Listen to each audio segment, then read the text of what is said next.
মুসা আলাইহিস সালামের পায়ে একবার একটা লাল পোকা কামড় দিয়েছে, লাল পিঁপড়া। তো উনি রেগে মেগে পাশি দেখে লাল পিঁপড়ার বাসা, পা দিয়ে ডলে মুছে সবগুলো পিঁপড়া মেরে ফেলছে।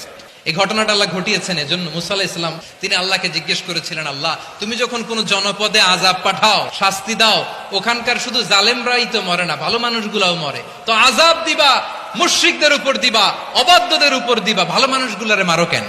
আল্লাহ বললেন, মুসা তোমার যে কামড় দিছিল পায়ের মধ্যে পিঁপড়া, কয়টা পিঁপড়া? একটা পিঁপড়া, তো সবগুলারে মারলা কেন? রেগে মেগে পুরো পিঁপড়ার বাসা ভেঙে মেসাকার করলা কেন? এই মুসা, আমি যখন অ্যাকশনে যাই, আমি যখন শাস্তি দেই, তখন এত বাস বিচার করা হয় না, বাস বিচার করা যায় না। যখন অ্যাকশনে যাওয়া হয়, ওইটা ডাইরেক্ট অ্যাকশন হয়ে যায়। চিল্লায় বলো ঠিক কি না?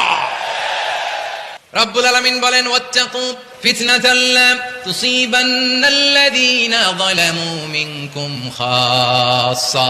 ও আমার গোলামেরা, ওই আযাবকে ভয় করো যে আযাব যখন আমি জমিনের বুকে পাঠাই, শুধু জালেমদেরকেই মারি না, আলেমদেরকেও মারি।